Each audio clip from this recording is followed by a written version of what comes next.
Hello and welcome. This is our Chapter 3 lecture on markets and commodities for environmental studies. Um, First up, I want to talk about the outcomes and objectives for the course that are relevant to this chapter. In this chapter, you'll learn to describe the relationship between human social groups and the environment. That includes describing the structure, function, and patterns of change involved in at least one major area of social organization. You'll be able to identify solutions and failures from market-based approaches to the environment. You should be able to analyze how human societies interact with the environment and examine environmental issues through a lens of political economy. You're going to use writing as a tool for learning. And to do that, you're going to use claim, evidence, and reasoning as we work through this chapter in your writing to make meaningful connections to course content. We will continue to use claim, evidence, and reasoning, or CER writing, throughout this course. It's a really great way to structure your writing to make sure that your anything that you believe or think or are hypothesizing, you can support those claims with evidence from the course or by finding trustworthy sources outside of our course materials. And you should be able to explain how that outside evidence from the real world relates to the things that you're thinking. So it's a really good way to make meaning and make sense of what you're learning in a course, is to use this CER writing format. I will remind you about this in many other places as well, but don't forget that in our course resources, there's a document called CER Writing Guidelines that you can use as a tool to help you make sure that you're covering all your bases to get the most out of your CER writing. All right. In addition, you should also be able to select, analyze, and evaluate information from other sources. This is really coming into the evidence and the reasoning part of our writings. And you should be able to draw valid conclusions or make a valid claim based on that information. All right. So into the details. Markets and commodities. We're going to talk about a bet. We'll talk about managing environmental bads in the Coase Theorem, market failures, market-based solutions to environmental problems, and beyond market failure, gaps between nature and economy. Okay, so what's the bet? Paul Ehrlich was a neo-Malthusian. These are population terms, by the way, which we'll cover when we get to chapter 2. I've rearranged things just a smidge out of order. So just introducing those terms here, it'll make more sense in the future. But Paul Ehrlich and Julian Simon made a bet. And that bet was about whether or not the prices of 5 metals would increase over a 10-year period or decrease over that 10-year period. So Paul Ehrlich, the neo-Malthusian, he believed that as population growth creates scarcity of resources and environmental problems, the prices of these metals would increase over 10 years because there'd be less of them, right? Julian Simon, alternatively, was a cornucopian, and he believed that population growth brings new thinkers who can innovate and solve environmental problems. And so Simon's bet was that the prices of 5 metals, that they chose 5 specific ones that were important at the time for industry. And anyways, Simon thought that the prices would decrease over 10 years because people would innovate and find better ways or other things to use. So, who won the bet? I would pause maybe real quick right here and jot down, who do you think would win? Which one makes more sense to you? All right, then when you're ready, you can unpause the video and move on to the next slide. So, believe it or not, Julian Simon won the bet. The prices of 5 metals went down over that 10-year period. So Simon won the bet. And this exercise demonstrated a possibility for humans to alter the outcomes of population growth. And it serves as an illustration for the market response model. Now, the market response model we'll talk about quite a bit as we work through this chapter. The market response model is kind of a series of if-then statements. So resource scarcity causes prices to rise, And when prices rise, that causes two things to happen. So as things become more expensive, demand declines, right? So there's a decrease in demand. And the reason why is because when things get more expensive, people find other cheaper alternatives, right? So facilitated by the use of a substitution. They find ways to use that more costly resource more efficiently, or to recycle it so we don't have to go get as much of that resource to start with. Okay, so rising costs cause a decrease in demand. They also cause an increase in supply because people are using less of something, right? And when things become more costly, it makes it more cost effective to extract resources that used to be too expensive to get to, right? Okay. And then so first step here is resources become scarce, and that causes prices to rise. As prices rise, demand goes down and supply goes up. And when there's a decrease in demand and an increase in supply, that leads to less scarcity and ultimately lowers the prices. You will want to be able to explain the market response model from memory. So as you're practicing, you could try rewriting the slide from memory over and over until you've got it. You could draw it out as a flow chart, or even using like a blank comic strip. You can find those if you just do a Google image search, and filling things in step by step, what happens after this happens. All right, so this is just a nice little picture I snapped. I did this in June of 2026, and these were Michigan gas prices at the time.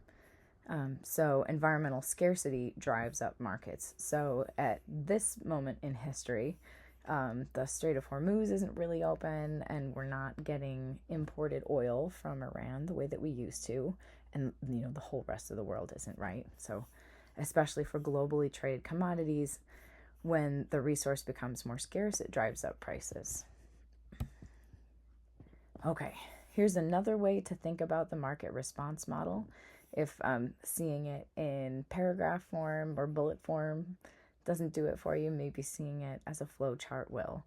So as resources become scarce, right, prices rise, and that causes people to find other things to use as an alternative, a substitute, use the resource more efficiently, and recycling things. That causes demand to decrease, and the resource becomes more available, right? So then we use it more and exploit that resource more and eventually make it scarce. Also, as resources become more scarce, we search for new sources, right? And we have increased output from those new sources, and that also increases supply. So these kind of two separate things are happening at the same time as resources become scarce. Another great way to study would be to print off this model and just cover up the words, like redact them with a Sharpie and try and fill it in from memory as much as you can. Okay, so we understand how the market response model is supposed to work, but sometimes there are market failures. And a market failure occurs when there's a mismatch between economic theory, like what we expect to happen, and what actually happens in the real world. Okay. And market failures usually happen because of something called an externality or a transaction cost. Okay, and we'll talk more about those terms in a moment. Market failures are often the result of uneven power and price determination. There are limitations on participation in contracts or market processes. So this is often a source of environmental harm or environmental injustice or racism. And we'll dig more into each of these topics here. I chose to put this image on the slide before we move on about single-use plastics because this is a really good, highly visible example of a market failure, right? Single-use plastics are super cheap. They're cheap to make, they're cheap for us to buy as consumers, but no one has factored in the cost of the environmental impact, right? That's why they're so cheap. Okay, so understanding the lie. Single-use plastic is too cheap to recycle. So this is a popular misconception, and I've even heard it perpetuated by some of my favorite science educators, like Hank Green of Crash Course. If you ever watched Crash Course Biology or Crash Course Chemistry, Hank Green and his brother produce really high-quality scientific educational content, but I have a bone to pick with Hank about this episode that he produced. So it's this idea that basically making single-use plastics like drinking straws and plastic forks and plastic wrappers on things, plastic water bottles, they're so cheap to make that there's no market to recycle them, right? If you want to watch Hank's video, I've linked it for you here. All the information in Hank's video is good and correct. But obviously, right, there's a big problem with single-use plastics if we look back at this image. So what are Hank and the others overlooking? Well, the price of these single-use plastics doesn't include the cost of environmental harm and cleanup. And that is an externality. So an oops, oh, got carried away. All right, so the environmental cost of single-use plastic waste is the thing that's being overlooked. Producers of single-use plastics are not charged for the pollution that they produce. Instead, the problem is growing, and much of the costs of single-use plastics are actually burdened or shouldered by taxpayers. So human health costs of single-use plastics are estimated to be $410 billion to $930 billion per year. Greenhouse gas emissions from the production of these single-use plastics are estimated to be 6.4 to 15.9 billion. If you want to look more at those numbers, I've linked the resource down here for you where I found them. So externalities are costs or benefits that are not figured into the price of goods or services. So pollution from industry is generally not counted in the cost of a product. Not sure what intercropping is doing in there. I'll have to edit that slide.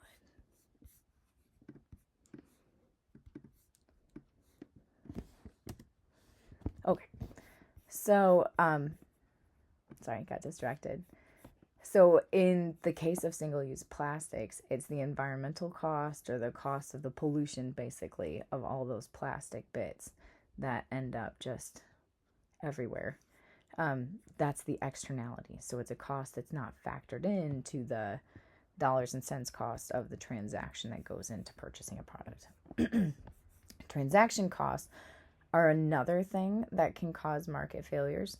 And their costs in time, money, personnel, or materials that ensure enforcement of exchange rules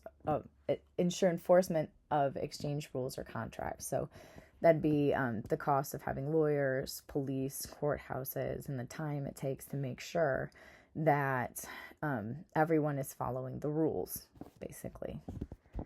So make sure that pollution isn't occurring, or that it's being cleaned up effectively, or anything else really that's something regulated in markets. Okay, I also mentioned that there's an uneven power in price determination, and there's a couple of kind of vocab terms you'll want to make sure that you know. The first is monopoly, which I think we've all played the board game, right? If you haven't, please do. It's a lot of fun. But a monopoly is when we have one seller for many buyers.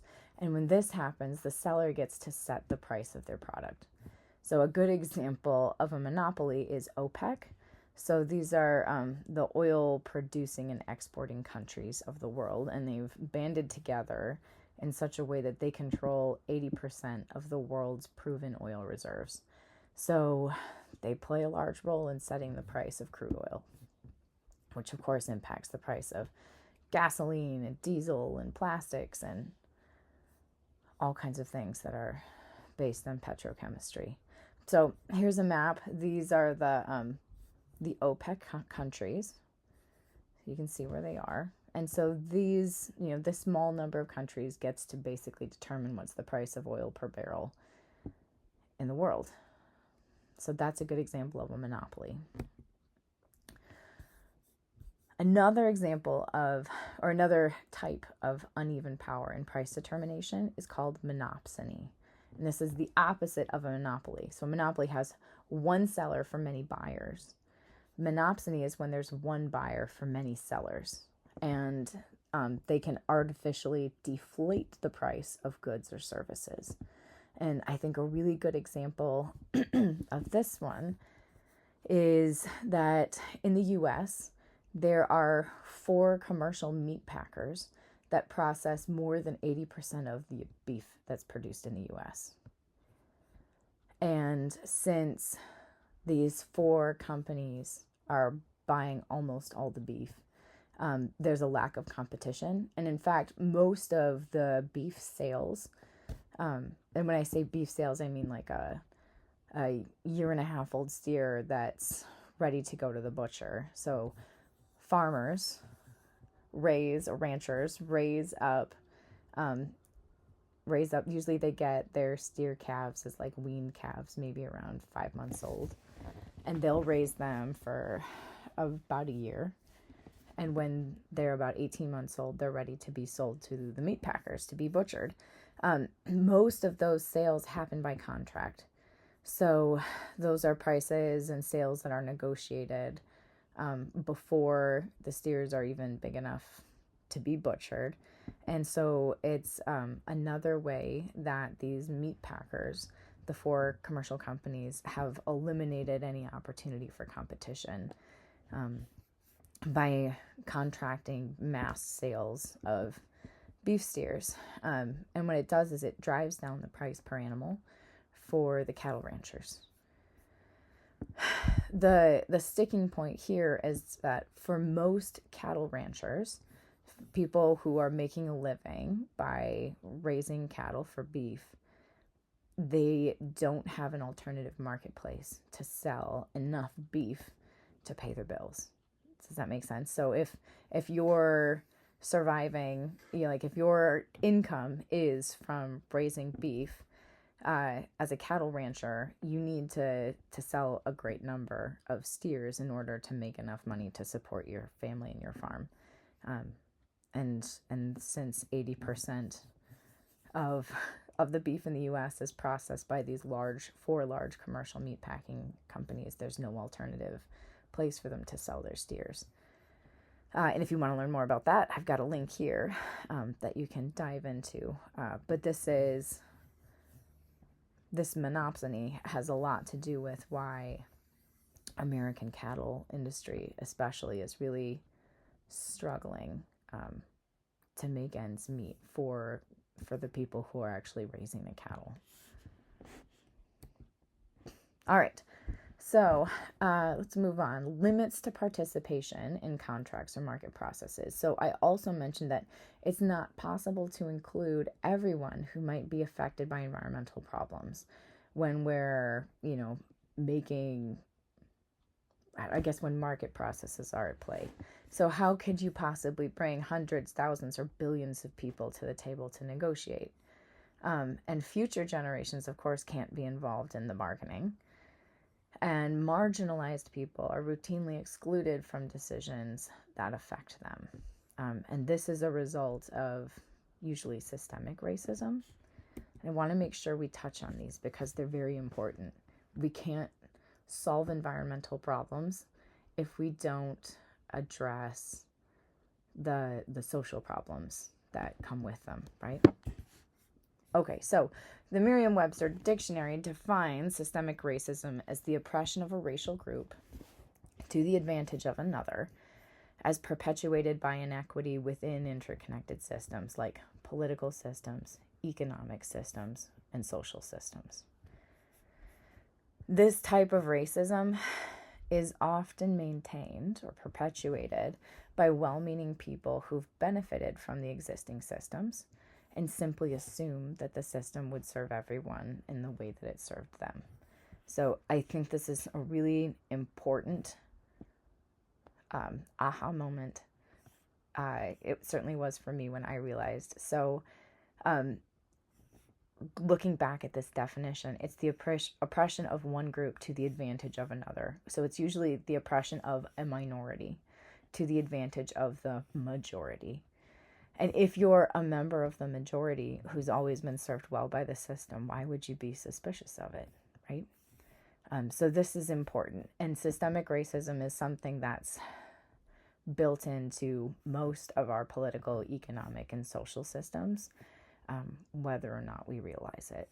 So it's important and kind of incumbent on us, especially as the empowered majority, to identify these inequities and fix them. As we can't have, apart from all the super important just society arguments that can and should be made, we also can't solve environmental issues if we're not willing to first address the systemic racism that produced them.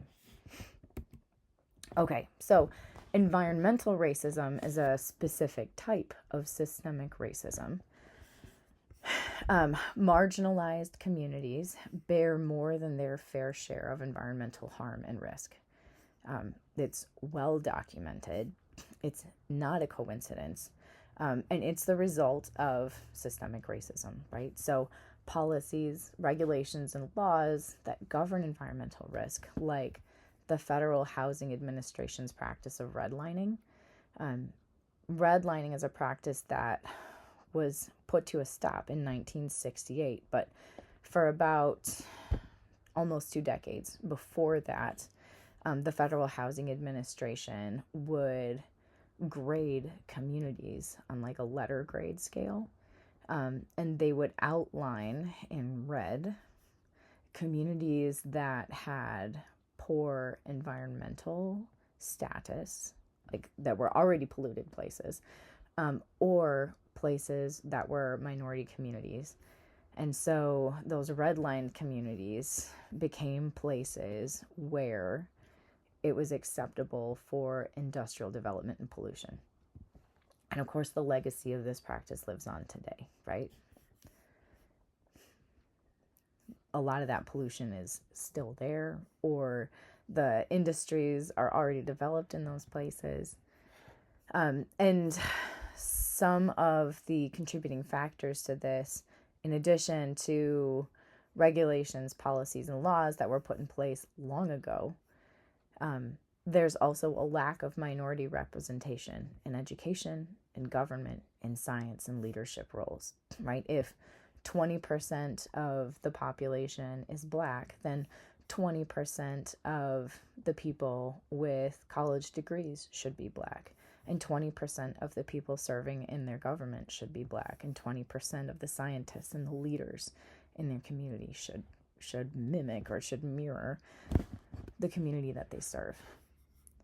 And this is something we actually check for at Delta, to identify any gaps in the community that we're not serving adequately. So we look at what's the makeup of the students who are enrolled, and compare that to the demographic data for the counties that Delta College serves.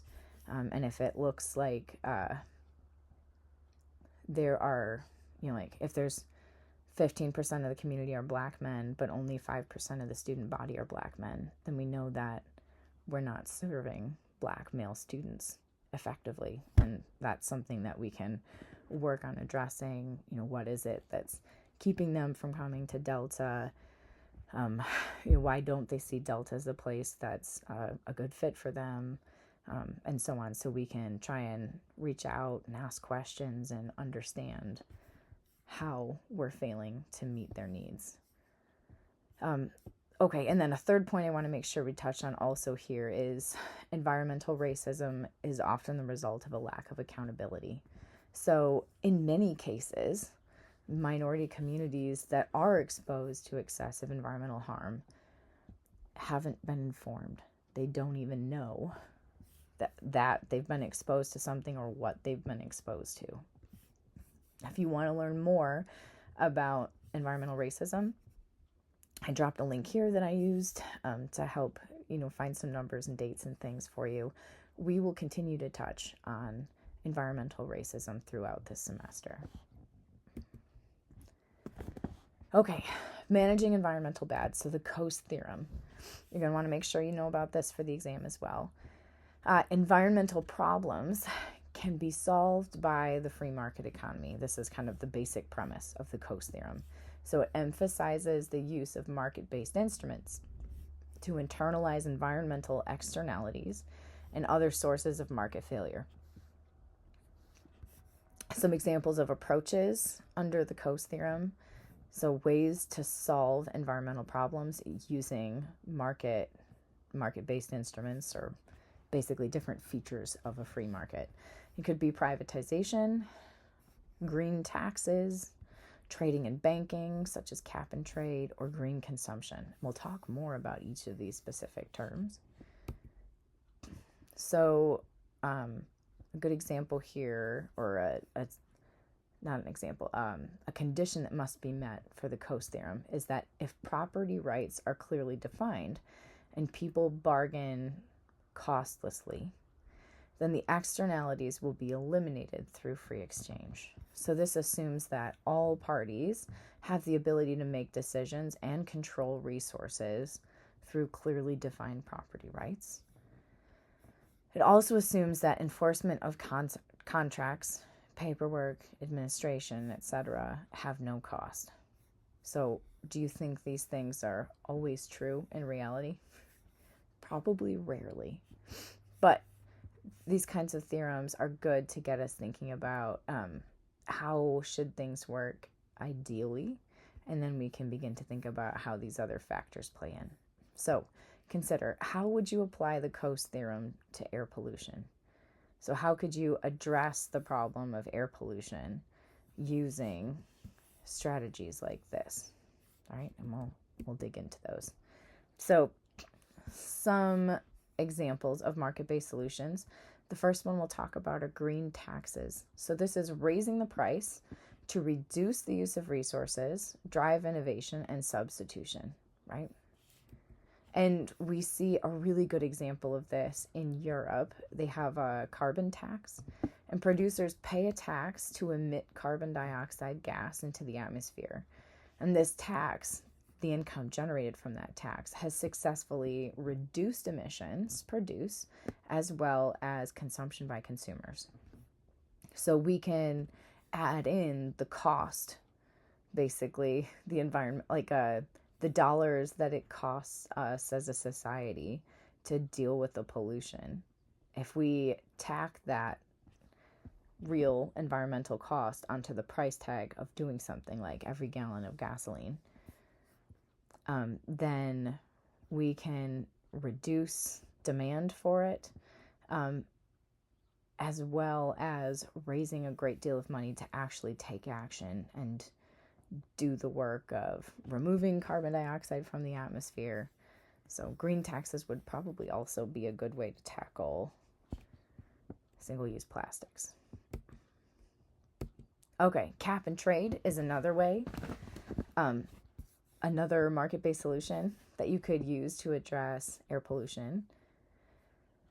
So for cap and trade, regulations set a maximum for the pollution emission. So like each polluter basically is allowed to pollute X amount of pollution. You're allowed to release so many tons of carbon dioxide, for example. But individuals or firms can trade the right to pollute to others. So if one company gets really good at producing their product without polluting, they can sell their right to pollute to another company. So one company might pollute more than their fair share, but they've paid for the right to do so because a second company isn't using their pollution rights. Such a system is intended to efficiently reduce emissions without excessive cost. Some problems with this is it doesn't consider local effects from concentrated pollution, right? Because one plant might be producing way more than their fair share of pollution. So cap and trade is only really concerned with overall emissions. Excuse me. It also doesn't address the issue of determining how much pollution should be allowed in the first place, which is a highly political issue. Okay, yeah, so here's a good example. So cap and trade examples.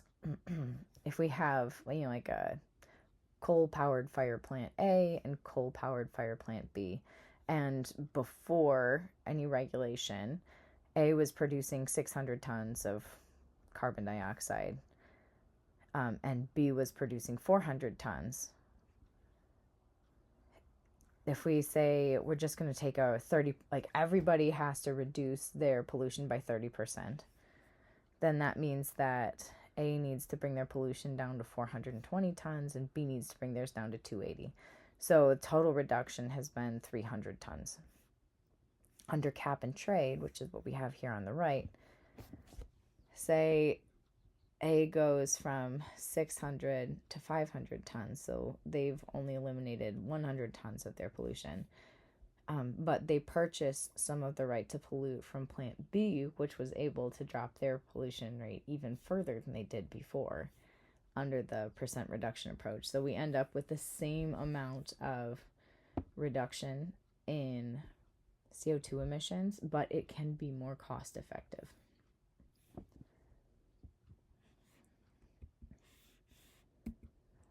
Okay, market-based solutions to environmental problems.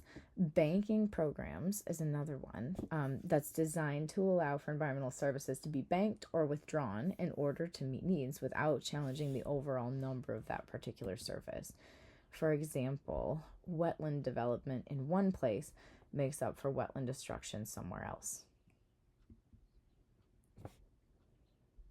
So say there's going to be a new grocery store built in your town, but they want to build it on a cattail marsh. So the developers bring in soil, they fill it in, pave it over. That's the new parking lot for the new grocery store. But in order to be able to do that, they need to basically create a new wetland somewhere else to make up for the one that they destroyed. There are problems with these kinds of banking programs. So you have to be sure that the same ecosystem services are functional in the new place. In Michigan, at least, wetlands is, as far as being regulated, it's a broad term that includes cattail marshes, which if you dig a hole almost anywhere in Michigan and fill it with water, cattails will grow. And they're great. They do provide a lot of ecosystem services, but a cattail marsh is not equivalent ecologically to a fen, which is an alkaline wetland ecosystem. They're pretty rare. We do have them in Michigan. This is about as far south as they exist. The same with bogs. So a bog is a lake that's had sphagnum moss kind of encroach from the sides, and so it makes this really unique, it looks like land, and there can even be trees and shrubs growing on it, but it's a floating mat of moss basically on top of a lake. And bogs take tens of thousands of years to grow, to produce. So if you destroy a bog or a fen to pave a parking lot for your new grocery store and replace it with a cattail marsh, that is not providing the same ecosystem services. You find very different communities of plants and animals in those places, so they're not the same. Okay, another problem with these banking programs is it often requires extended regulatory intervention, so it has a lot of costs in terms of oversight.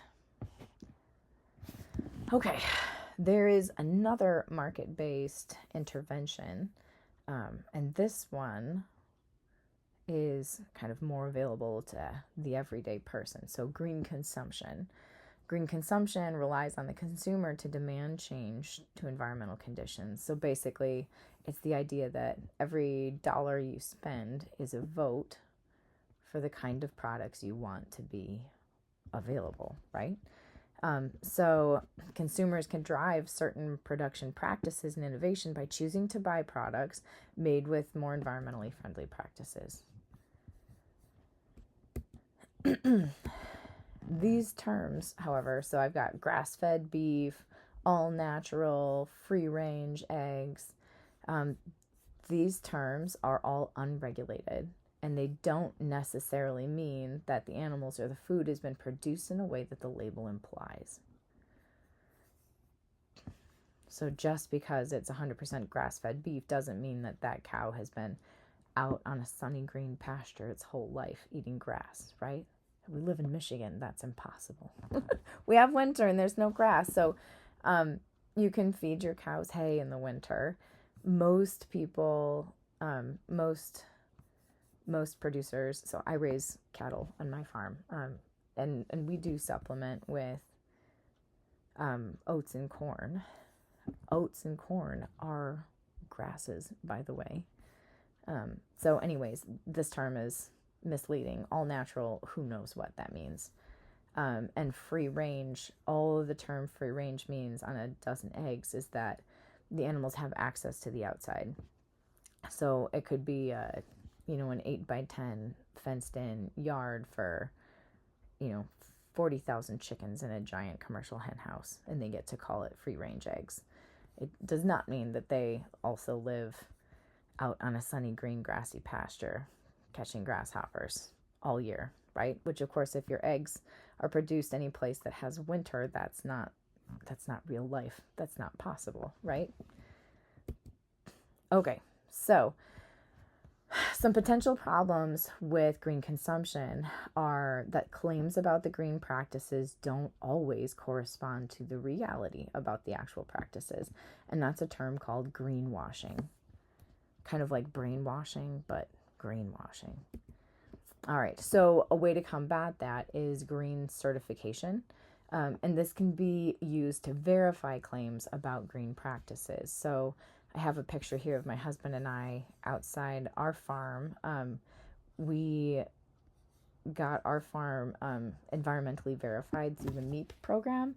It's a state-run program that helps agricultural producers make sure that their farms are being run in a way that's ecologically friendly, more or less. So we had our farm set up in such a way so the farmstead system means that our home, which is also located on the farm, is like being managed in a environmentally sustainable way.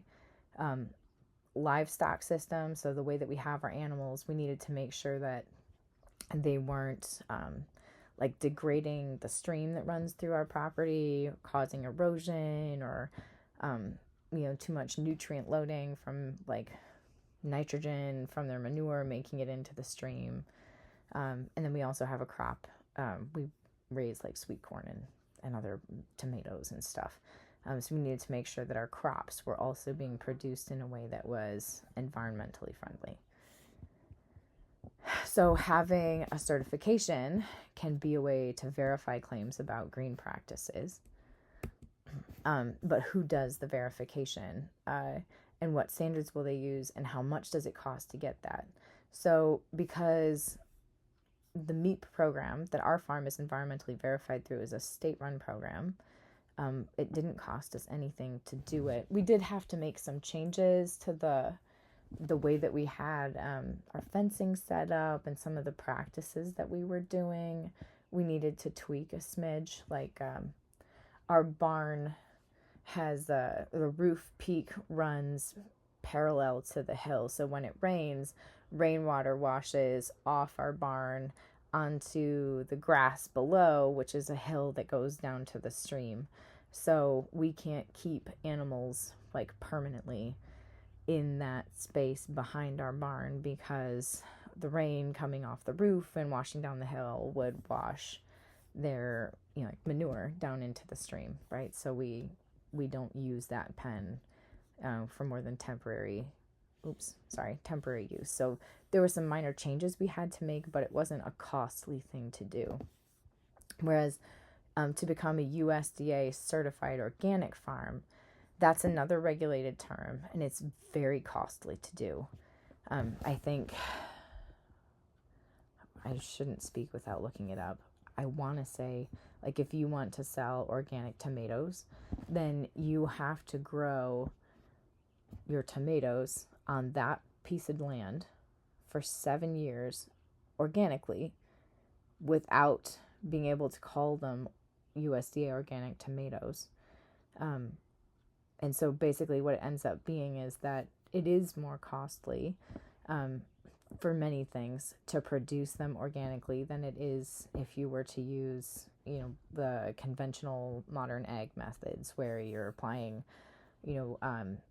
pesticides and herbicides and synthetic fertilizers to help get the most tomatoes out of each square foot of your field.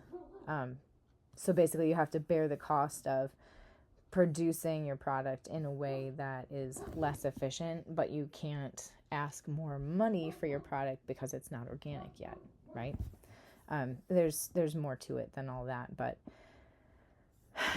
it's a way of explaining what it means to get to that organic status. And you of course have to have USDA inspectors come out probably multiple times to get that certification set up. So these certifications matter, but who does the verification? What standards do they use? These things can be really important. I feel like this is especially visible like in the grocery store. If you go down the supplement aisle, there's all kinds of seals of approval and standards and verifications, but they're often competing ones, or it's not like a USDA sticker. The FDA won't touch supplements. They don't say any of them are used to treat or prevent anything. So there's no real authority on what is actually in the bottle of a supplement, and whether it's actually what the label says it is, or is the dose what it says it's supposed to be. It's kind of like the Wild West because there's no verification or standards. Okay, good. So here's a table that'll kind of help you break down the different market-based solutions we've talked about, kind of what they are in big picture, how do they impact the market, and what's the role of government basically in each of these different things. Okay, so this whole idea started, right? We started talking about solutions to market failures by using market-based practices, and that was the Coase theorem, right? So there are some critiques of this market environmentalism idea. Non-market values. Should everything be in a market? What are examples of resources that would be difficult to enclose in a market? Well, you can think about that, but I'll give you a couple just to get started, like fresh air. How do we market fresh air? Or, butterflies and, hearing bird songs in the spring, right? These are valuable things that are difficult to enclose in a market. How do we buy and sell and trade that fresh air or bird songs, right? What should never go into a market? So these are things that are good to think about. What are things that should never be bought and sold? And what if markets don't match nature? So where do we see things that just don't align? Okay, equity and rights. Are markets truly open and free to all people? We've talked about systemic and environmental racism. What if someone's willing to pay for clean skies and water, but they don't have the money to? Does that mean they don't get to live in a place with clean skies and clean water? Green products tend to cost more, so not everyone can participate in all types of green consumption, right? Like, I would love to buy all organic produce for my family, and organic milk and meat, but I can't afford to do it. So what does that mean, right? My solution, by the way, was to plant a garden and start raising, our own livestock, which is also not cheap, and you have to have the time to do it. But I'm very lucky since I teach. I usually have summers off, which is when most of that stuff is happening. Okay, if the economic systems are the primary producers of environmental problems, how can they be expected to solve these problems? Right? And that's a really important question. Read that one more time. If the economic systems that are, if it's the economic systems that are making the environmental problems, right, they're market failures, how can we expect the market to solve the problems that it made? Okay, and that's a question that we'll dip back to in a CER writing later in this chapter's work. Okay? All right, so you have listened to the lecture. Hopefully you were taking notes. I shouldn't have reminded you at the beginning.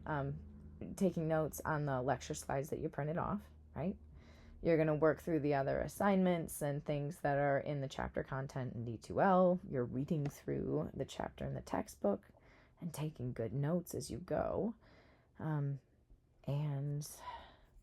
if you have any questions as you're working, you can always reach out to me. Email's the best way to get a hold of me. I always try and respond within a business day.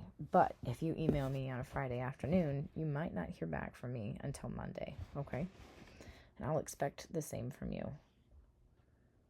All right. If you have any questions, just let me know.